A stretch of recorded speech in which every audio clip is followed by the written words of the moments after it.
He was supposed to be dead within 10 seconds. But fate, it seemed, had other plans. The wind howled through the stone courtyard of Windsor Castle, but not a single man in red flinched. Among them, standing motionless with a bearskin hat taller than a football, was Royal Guard James Alden, a man trained to remain immobile even if the world burned around him. But what no training manual could prepare him for, was a sniper's laser dot slowly tracing up his chest. 10 seconds. That's all the assassin thought he needed.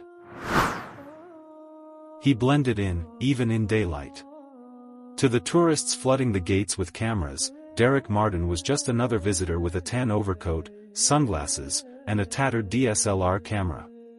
What no one noticed was the microscope concealed beneath his lens, or the custom-silenced Ruger bolt-action rifle folded inside a fake tripod case. What they didn't know? He wasn't here for a photo. He was here to execute a man in uniform. A royal guard he believed responsible for the murder of his brother. It didn't matter that the intel was shaky. Revenge never waits for confirmation. It only demands blood. Inside the stoic uniform of the royal guard stood not a killer, but a broken veteran trying to rebuild his life. James Alden wasn't royalty.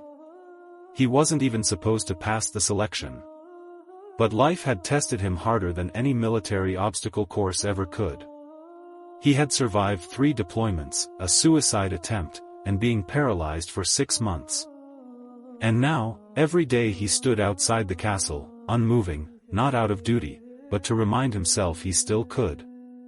Every tourist selfie, every mocking child waving a finger in his face, every hot day with sweat dripping into his eyes, was a victory. Because 5 years ago, James was lying face down in a muddy trench in Afghanistan with half his spine shattered. He didn't flinch then. He wouldn't now. Not even when the red laser dot stopped on his heart.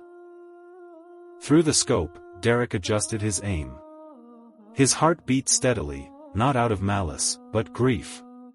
He whispered to himself, "For Theo." He took a deep breath. 9. 8.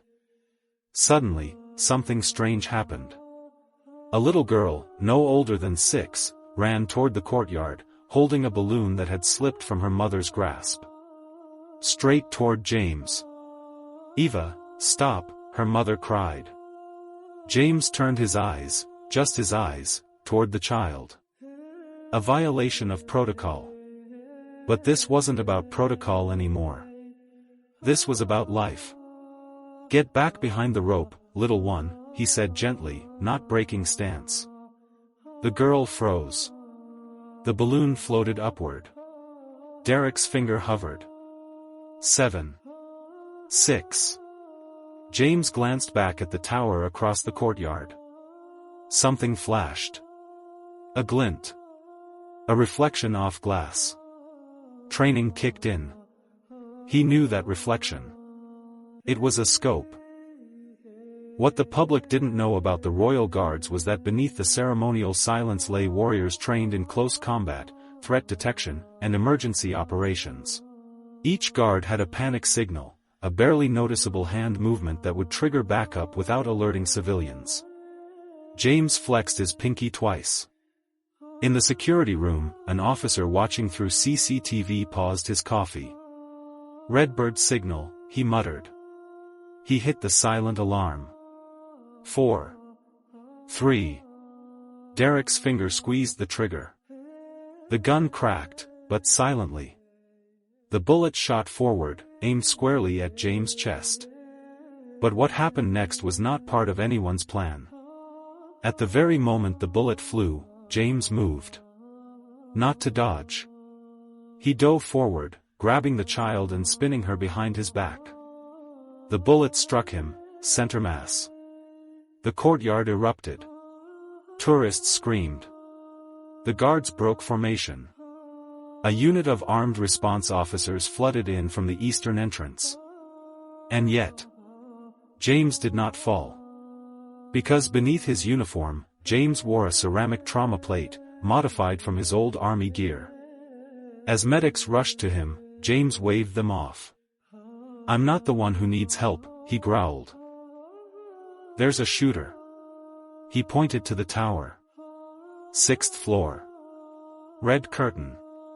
The officers looked at him in disbelief, a man who was just shot, still issuing orders. But that's what made James different. This wasn't about survival anymore. It was about protecting others from the same hell he'd already endured. Derek watched in disbelief. He should be dead. His hands trembled.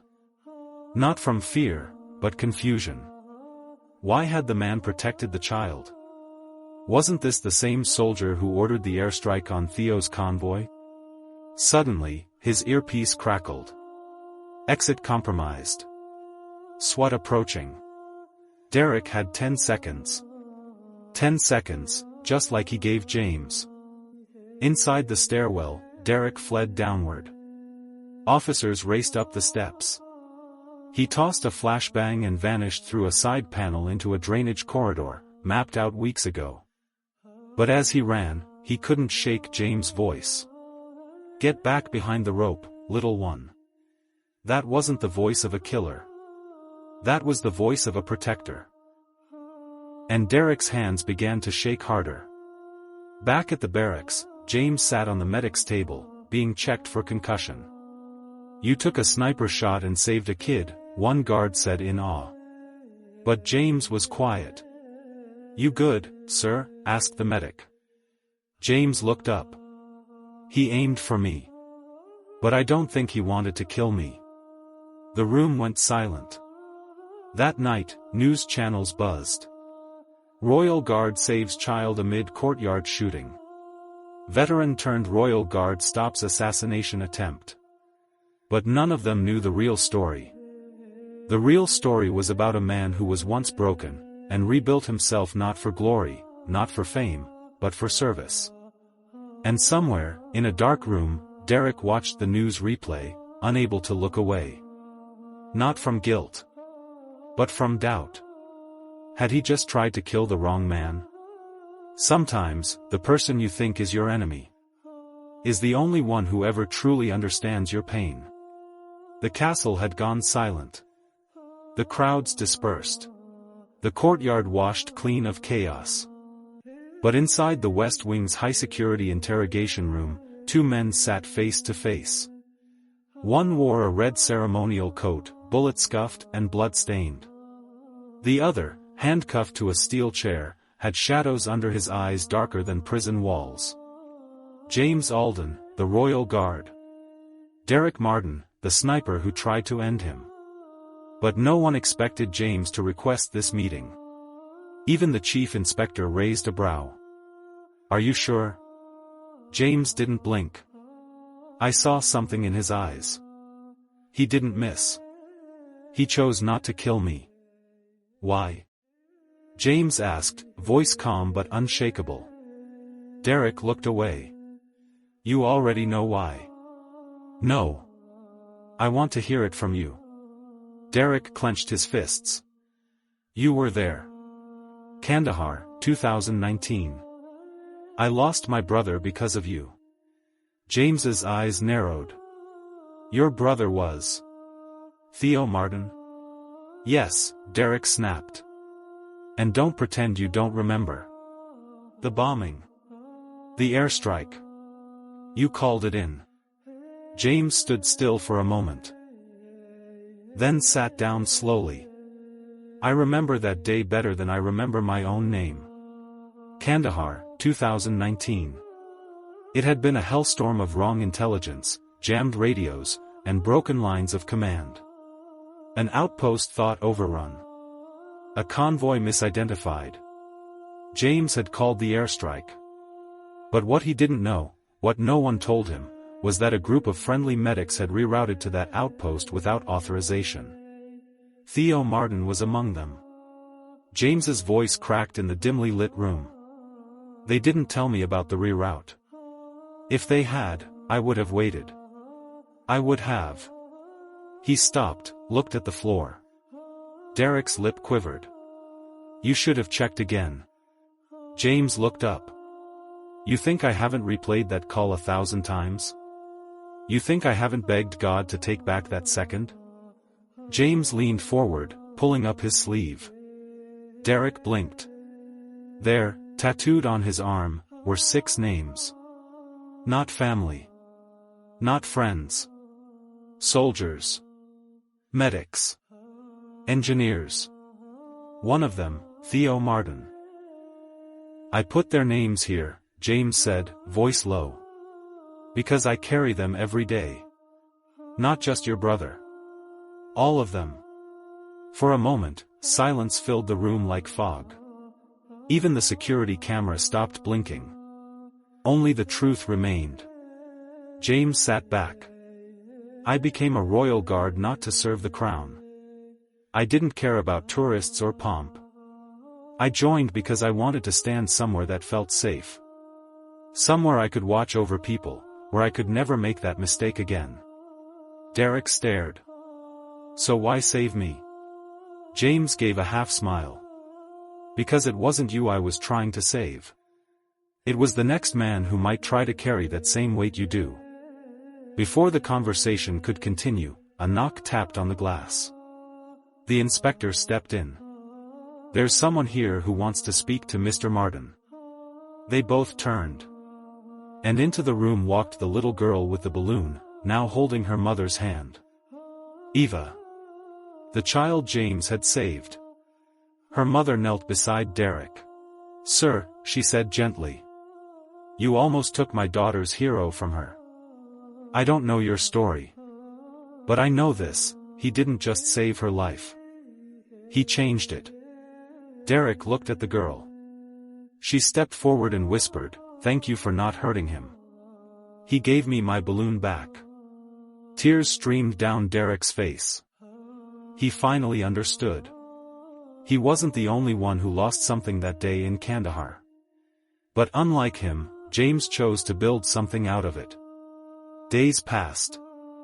The investigation cleared James of any fault. Derek faced charges but was offered a reduced sentence with therapy under the Veterans Restoration Program, thanks to James's personal appeal. When asked why he advocated for the man who tried to kill him, James answered simply. Because when pain speaks through a gun, the world only hears the bullet. But when pain is heard with compassion, it has a chance to lay the gun down. 6 months later, Windsor Courtyard was filled again. But this time, not for tourists. It was for a medal ceremony. And standing beside the Queen's representative was Royal Guard James Alden, no longer in standard red, but in deep navy blue, with silver laurels on his shoulders. The medal? The Cross of Civil Valor, awarded for saving a civilian child, remaining in duty under direct fire, and displaying exceptional forgiveness. But what stunned everyone? James stepped aside from the podium and called forward Derek Martin. Sir, James said publicly, you came here to take a life. But you left having changed your own. Derek stepped forward, humbled, quiet, tears in his eyes. James extended his hand. The two men embraced. The courtyard erupted in applause. Not because of medals. But because everyone there witnessed what real strength looked like. Months later, James requested retirement, not because he was tired, but because he had one final mission. He joined the Veterans Peace Corps, traveling to conflict zones to debrief soldiers, helping them reconcile with the pain of war, offering one-on-one mentorship to those contemplating suicide. And one day, in a small school in Sudan, a boy asked him, Sir, what do you do? James smiled. I don't fight anymore. I stand. For what? For the broken. For the misunderstood. For anyone who thinks the worst day of their life is the end. Maybe you've never worn a uniform. Maybe you've never been to war. But we all have battles. We all have moments where we want to pull the trigger, on hope, on dreams, or even on ourselves. Let this story remind you. Sometimes the enemy you're fighting is the hurt you haven't healed. But healing starts the moment you stop aiming at others, and start listening to your own heart. If this story touched your soul, then don't scroll past like it never happened. Subscribe for more stories that restore your belief in humanity. Like if you believe in second chances. Comment your thoughts, because your words might just save someone else's life tonight. Let's remind the world. Courage isn't pulling the trigger. It's choosing not to.